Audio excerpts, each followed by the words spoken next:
Hello everyone. इस video में हम क्लास 11 हॉर्नबिल की फ़र्स्ट लेसन पढ़ेंगे जो इंग्लिश बुक की है। फर्स्ट लेसन है the portrait of lady. Portrait मतलब कि तस्वीर होता है, लेडी मतलब आप जानते हैं, और इसके राइटर है खुशवंत सिंह। चलिए लेसन में क्या देखते हैं। My grand mother like everybody's grand mother was an old women. मेरी ग्रैंड मदर मतलब मेरी दादी माँ, जो सभी की दादी माँ जैसे ओल्ड वुमेन ही है। She has been old and wrinkled for the 20 years that I had known हर।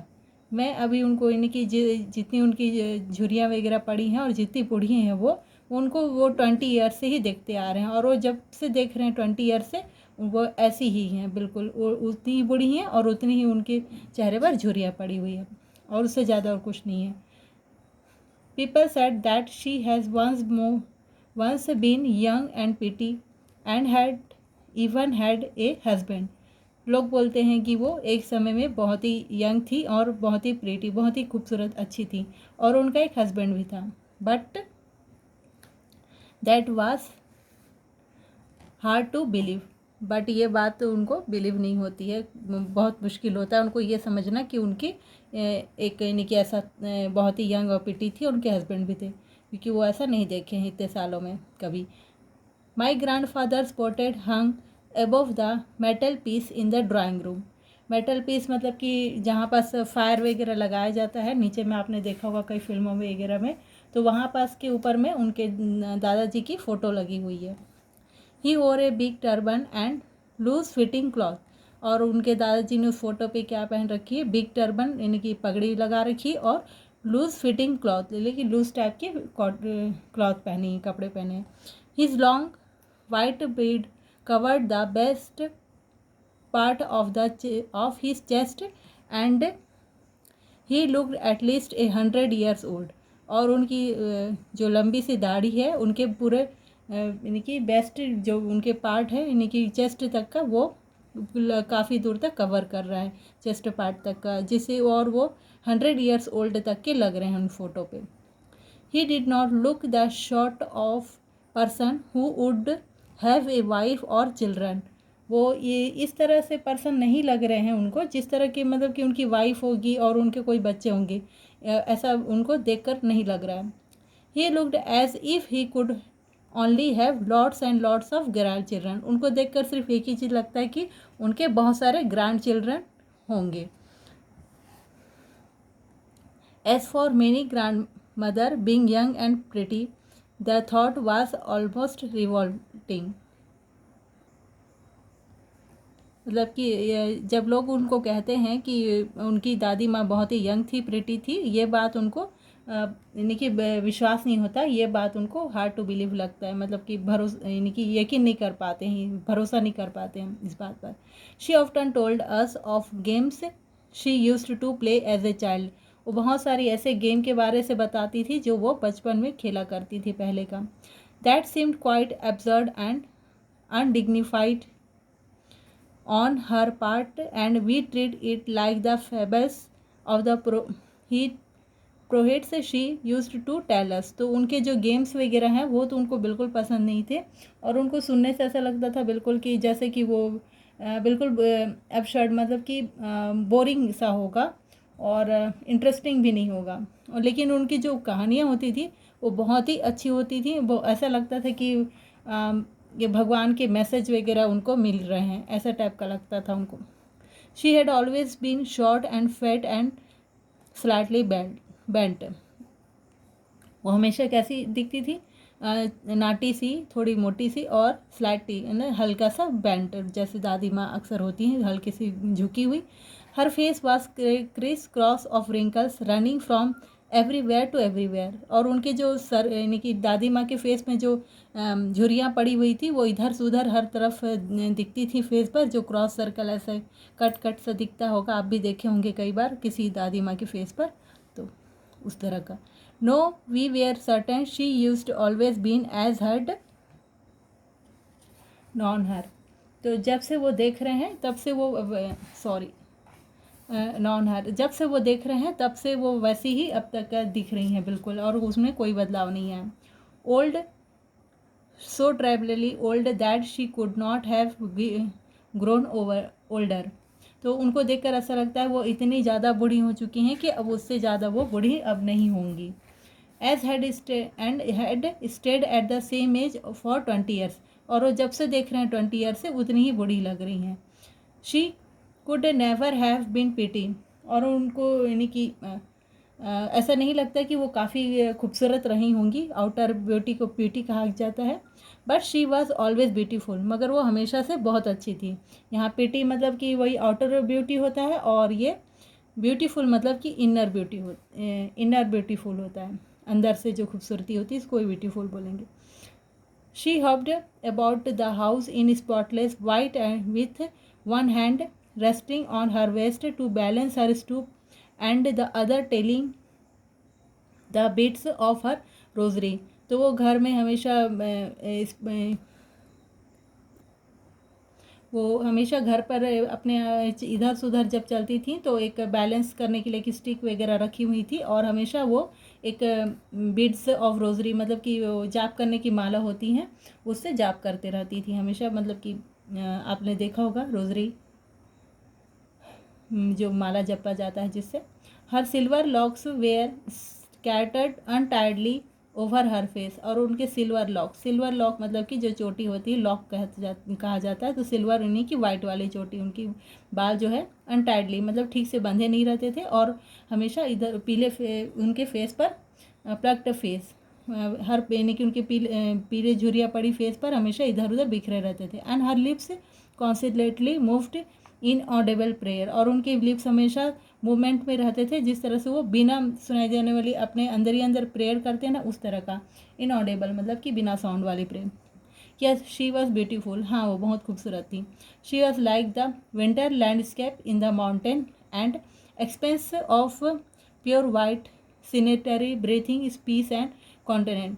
उनको इस तरह यानी कि विंटर लैंडस्केप माउंटेन से वो किया गया, जिस तरह पहाड़ में पूरी चारों तरफ वाइट वाइट हो जाती हैं तो कैसा दिखता है, पूरी सब तरफ वाइट ही दिखता है माउंटेन में, पूरा उसमें लैंड में मतलब कि आइस हो जाए तो, और सारा सीन कैसा होता है पूरा सफ़ेद हुई होता है। उसी तरह उनकी दादी माँ का फेस में भी पूरी ऊपर से नीचे तक वो सफ़ेद ही दिखती हैं, जिस तरह से माउंटेन लगेगा, इस तरह का उनको कंपेयर किया गया।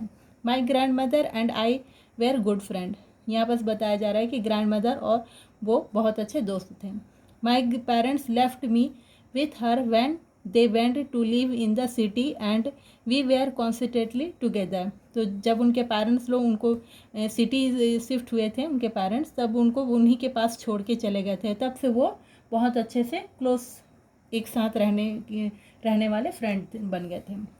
She used to wake me up in the morning and get me ready for school, वो हमेशा सुबह मुझे जल्द उठाती थी और स्कूल के लिए रेडी करती थी। She said her morning prayer in a monotonous singing song while she bathed and dressed me in the hope that I would listen and get to know it by heart। तो जो वो यानी कि उनको तैयार वैयार करते रहती थी, ड्रेस कराना, बात कराना, नहलाना धुलाना सब चीज़, तब तक वो मॉर्निंग में एक प्रेयर करते रहती थी। मॉर्निंग मतलब कि बहुत ही बोरिंग सा लगता था उनको जो सॉन्ग गाती थी, पर उनको सुनना में अच्छा लगता था वो सब चीज़। I listen because I loved her voice but never bother to learn it, मुझे सुनना उनको अच्छा लगता था, उनकी वॉइस अच्छी लगती थी इसीलिए वो सुनते थे, लेकिन वो कभी उस पोएम को यानी कि जो वो गाती थी वो प्रेयर को कभी याद नहीं किए लेखक। Then she would fetch my wooden slate which she brought already washed and plastered with yellow chalk, a tiny earthen ink point and a red pen, tie them all in a bundle and handle it to me। तो वो जब school जाने के लिए ready होते थे तो उनको यानी कि फेट मतलब कि गेट होता है मतलब कि लाना या ब्रॉड लेके आना, एक वुडन की स्लेट होती थी पहले के ज़माने में, आप जानते होंगे देखे होंगे तो वो स्लेट उनको अच्छे से धोकर प्लास्टर करके बिल्कुल ठीक से येलो चॉक के साथ, और इंक पॉट लिखने के लिए जो इंक पॉट यूज़ करते थे पहले वो, और रेड पैंट टाइड, सबको एक साथ बंडल में टाइड बांध कर उनको देती थी हाथ में। After a breakfast of a thick stale chapati with little butter and sugar spread on it we went to school. तो जो स्टाइल मतलब कि रात की बची हुई रोटी को वो जो खाते थे बटर वगैरह लगाकर उसमें यानी कि शुगर डालकर, तो फिर उसके बाद खाने के बाद वो ब्रेकफास्ट में यही खाकर वो फिर स्कूल जाते थे। She carried several style chapatis with her for the village dog, और वो अपने साथ काफ़ी कुछ बचा हुआ रोटी लेके जाती थी विलेज डॉग के लिए। My grandmother always went to school with me because the school was attached to the temple. मेरी ग्रैंड मदर हमेशा मेरे साथ स्कूल जाती थी क्योंकि उनका स्कूल जो है अटैच था टेम्पल से, अटैच मतलब कि लगा हुआ था टेम्पल से। The priest taught us the alphabet and the morning prayer. तो सुबह प्रीस्ट वहाँ जो पुजारी वगैरह थे वो उनको यानी कि मॉर्निंग में प्रेयर कराते थे और अल्फ़ाबेट में मतलब कि अक्षर वगैरह का ज्ञान कराते थे। While the children sat in the rows on the other side of the veranda singing the alphabet or the prayer in a chorus, my grandmother sat inside reading the scripture। जब वो यानी कि एक साइड वरांदा में उन लोग जब एक लाइन से बैठे रहते थे तो उन एक लाइन से बैठ कर उन लोग वरांदा में अल्फ़ाबेट या प्रेयर वगैरह एक साथ गाते थे। कोरस मतलब कि एक साथ गाना। My grand mother sat in side, तो उनकी ग्रैंड मदर एक साइड में दूसरे साइड में बैठ कर हमेशा वो रीडिंग करती थी स्क्रिप्चर, मतलब कि हॉली ग्रंथ वगैरह जैसे महाभारत रामायण वगैरह को स्क्रिप्चर बोल सकते हैं आप अभी, वही चीज़। when we had both finished we would walk back together। जब हम दोनों की ये ख़त्म हो जाता था क्लास वगैरह और उनका पढ़ना, तो वो दोनों एक साथ स्कूल से घर वापस आते थे। This time the village dog would meet us at the temple door, और इस टाइम वो जब वापस जाते थे तो विलेज के जो डॉग थे उनको वहीं टेम्पल के डोर के पास ही मिल जाते थे। They followed us to our home growling and fighting with each other for the chapatis we threw to them. तो वो सब जो डॉग थे वो ग्रोलिंग और फाइटिंग मतलब कि भौंकते और लड़ाई करते, वो उनके साथ साथ उनके घर तक चले जाते थे उस रोटी के लिए लड़ाई करते। कौन? डॉग लोग। When my parents were comfortably settled in the city, they sent for us। That was a turning point in our friendship। तो जब उनके पेरेंट्स लोग वहाँ अच्छे से सेट हो गए सिटी में, तो फिर उनको भी बुला लिया गया वहाँ। ये उनका टर्निंग पॉइंट था फ्रेंडशिप का, मतलब कि ये टाइम चेंज हो रहा है इनका फ्रेंडशिप का। Although we shared the same room, my grandmother no longer came to school with me। अब वो वहीं यानी कि अब वो सिटी में चले गए हैं, वहाँ भी एक ही रूम शेयर करते हैं, मगर इस टाइम वो अब उनकी दादी माँ उनको स्कूल छोड़ने नहीं जाती थी। I used to go to an English school in a motor bus. अब वो इंग्लिश स्कूल जाते थे और जाने के लिए यूज्ड टू क्या यूज़ करते थे? बस। There were no dogs in the street and she took to feeding sparrow in the courtyard of our city house। तो वहाँ तो कोई डॉग वगैरह नहीं थी स्ट्रीट में, तो वो हमेशा उनकी दादी माँ क्या फीड यानी कि बर्ड्स वगैरह को फीड कराती थी, स्पैरो को।